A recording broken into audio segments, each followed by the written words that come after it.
Shalom, selamat pagi Bapak Ibu, Saudara-saudari yang terkasih dalam Tuhan Yesus Kristus. Pagi hari ini kita kembali merenungkan kebenaran firman Tuhan.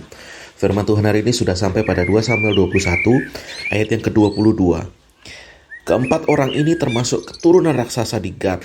Mereka tewas oleh tangan Daud dan oleh tangan orang-orangnya. Haleluya. Jadi kisahnya saudara pada 2 Samuel 21 mulai ayat yang ke-15 ini terjadi peperangan kembali melawan orang Filistin, dan saat itu Daud sempat merasa letih lesu, dan akhirnya ketika dia hampir kalah dengan keturunan raksasa, saat itu Abisai anak Seruya datang untuk menolong Daud dan merobohkan, membunuh orang Filistin itu.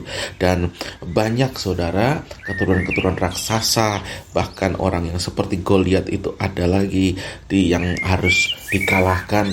Dan bukan hanya Daud yang mengalahkan raksasa-raksasa ini, tetapi yang mengalahkan raksasa ini adalah orang-orang Daud juga bisa mengalahkan raksasa-raksasa ini. Dan kita melihat saudara, kalau kita flashback pada zaman Saul, maka orang Israel ini tidak ada yang berani untuk melawan orang-orang raksasa seperti Goliat ini.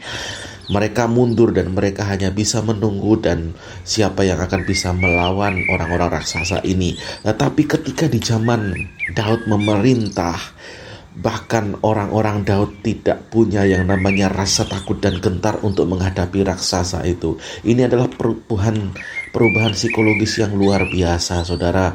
Ketika pada zaman Saul, orang takut ketika menghadapi raksasa, orang takut menghadapi orang yang tinggi besar dan mereka takut kalah. Tetapi pada saat zaman Daud memerintah sebagai raja, bukan hanya Daud yang gagah berani, yang mau melawan raksasa-raksasa ini, tetapi orang-orang Daud, pasukan-pasukan Daud, mereka juga tidak pernah takut mengalahkan yang namanya Goliat itu.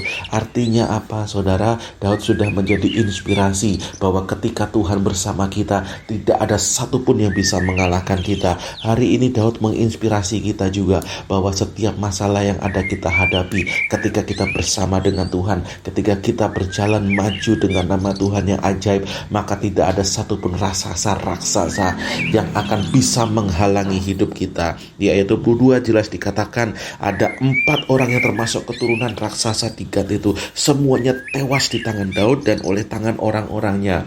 Artinya hari ini saudara, yuk mari kita menjadi pribadi yang tidak pernah mau kalah oleh masalah yang begitu besar dalam hidup kita, karena kita disertai oleh Tuhan yang jauh lebih besar dari segala masalah kita. Jangan pernah takut oleh karena suatu masalah yang mungkin di mata kita begitu besar, tetapi kita harus percaya Tuhan kita adalah Tuhan yang jauh lebih besar dari apa yang menjadi masalah di depan kita. Dan yakinlah, majulah, kita bisa mengalahkannya bersama dengan Tuhan. Haleluya. Kiranya firman Tuhan hari ini menjadi berkat dalam setiap kehidupan kita.